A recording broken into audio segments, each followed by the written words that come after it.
আমি সুপর্ণা আর আমার একটি নতুন দিনের নতুন ভিডিওতে তোমাদের সবাইকে ওয়েলকাম। তো দেখো এখানে মা আমি ভাই রেডি হয়ে বেরিয়ে পড়েছি আর আমরা এখন যাব আমারই এক জেঠির মেয়ের জন্মদিনে। তো আমাদের পাড়া থেকে অনেকেরই নিমন্ত্রণ ছিল, তাই আমরা সবাই মিলে একটা টোটো ঠিক করেছিলাম। যেহেতু আমরা এখনই বেরোলাম আর আগে তো বেরোনো হয়নি, তাই গিফটটাও কেনা হয়নি। তো যাওয়ার পথে যেহেতু বাজার পড়বে, তাই আগে প্রথমে বাজারে গিয়ে গিফটটা কিনে নিলাম। আর তারপরে একটা স্প্রাইট, আর এই স্প্রাইটটা না অর্পণদা আমাদেরকে কিনে দিয়েছিল। তো তারপর আমরা ওখান থেকে বেরিয়ে পড়লাম। আর আমরা যখন বেরিয়েছিলাম তখন তো প্রায় দুপুর 1-1:30 বেজেই গেছিলো। আর সেই দিন ছিল বিভৎস মেঘ। এখন মেঘটা বোঝা যাচ্ছে না, কিন্তু আমরা যখন ওদের বাড়িতে পৌঁছেছিলাম তখন এত পরিমাণে মেঘ ছিল, তোমাদেরকে কী বলবো। তো চলো প্রথমে এই ভিডিওটা তোমরা দেখতে থাকো।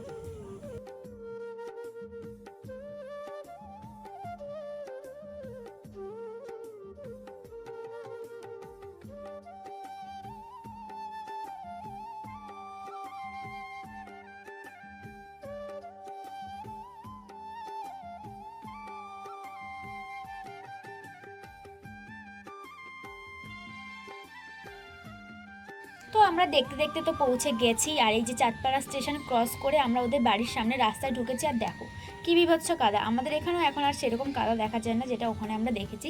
যাই হোক, তো আমরা পৌঁছে গেছি ওখানে।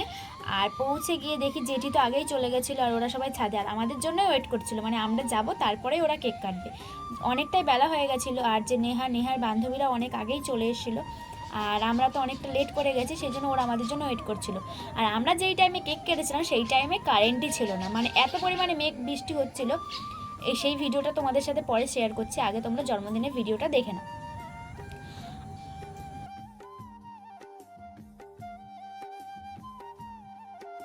পিসির মেয়েরা তো আগেই চলে এসছে আর ওরা এসেছিলো বাইকে, আর আমরা তো আসলাম টোটোতে, তোমরা তো দেখতেই পেলে। আর চলো এবার হচ্ছে কেক কাটার পালা।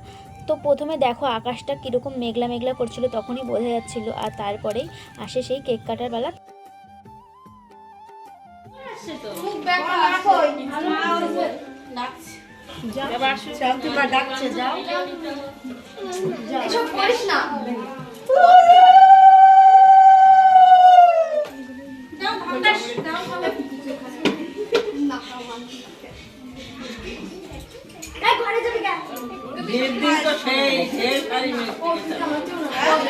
একটু আশীর্বাদ করবে, এতটুকু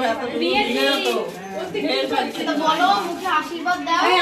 মুখে আশীর্বাদ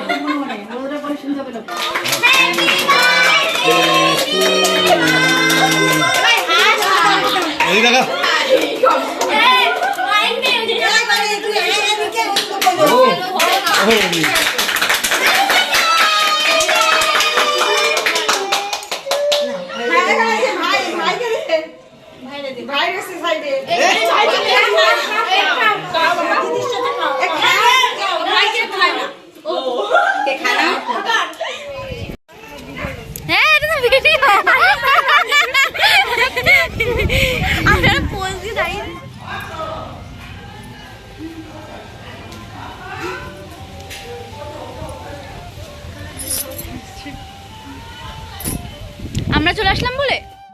তোমরা তো দেখতেই পেলে যে আমাদের কেক কাটা কমপ্লিট হয়ে গেছে। আর আমরা এখন এসেছি 3তলার ছাদে।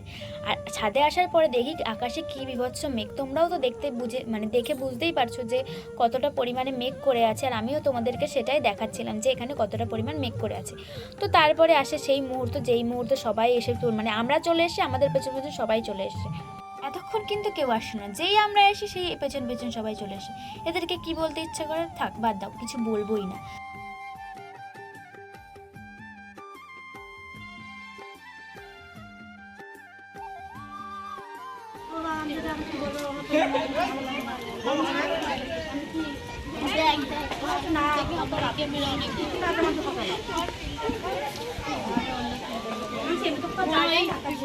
এটাই হলো সেই মুহূর্ত, যেই মুহূর্তের জন্য আমরা এতক্ষণ ওয়েট করছিলাম। মানে গাইস ঝমঝম করে বৃষ্টি নেমে গেছে, আমরা প্রায় ভিজেই যাচ্ছিলাম। আর তোমরাই দেখো যে কী বিভৎস বৃষ্টি হচ্ছে।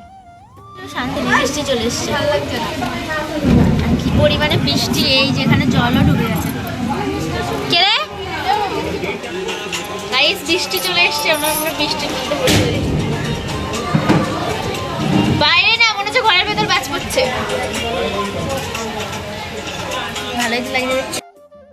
আর এই মুহূর্তে মুহূর্তটা আমার মুখ দেখে তো বুঝতেই পারছো না কী হয়েছে, আমি তোমাদেরকে বলছি। আমার সাথে যে ওড়নাটা ছিল আমি সেটা না 3তলা ছাদে রেখেই চলে এসেছি, মানে সেই ওড়নাটা পুরো ভিজে গেছে আর আমি সেটা জানি না, মানে আমার তখন মনেও নেই যে আমার কাছে যে একটা ওড়না ছিল বা কিছু। তো চলো এবার খেতে বসার পালা। আর হ্যাঁ, আজকে মেনুতে ছিল ফ্রাইড রাইস, চিকেন, তারপর চাটনি, পাঁপড়, মিষ্টি বলতে মালাই চমচম ছিল, আর তার সাথে পায়েসও ছিল, আর স্যালাডও ছিল, আমি কিন্তু সেটা বলতেই ভুলে গেছি। প্রথমে তো আমি কেকটা খেয়ে নিলাম আর তারপর ফ্রাইড রাইস, চিকেন, স্যালাড দিয়ে খাচ্ছিলাম। আমার তো চিকেন তারপর স্যালাড এগুলো খেতে মোটামুটি আমি খুবই ভালোবাসি। আর জানো তো তারপর আমি না কিছুই নিইনি, শুধু মালাই চমচম খেয়েছিলাম। আর A few moments later. খাওয়া দাওয়ার পর আমরা আবার একটু ছাদে এসেছিলাম। এদের অবস্থাটা দেখো। এই একজন এই একজন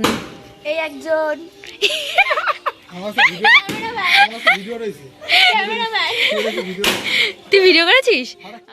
তো আজকের ভিডিওটা এই পর্যন্তই ছিল। ভালো লাগলে অবশ্যই একটা লাইক করো। দেখা হবে পরের কোনো ভিডিওতে। Tata guys.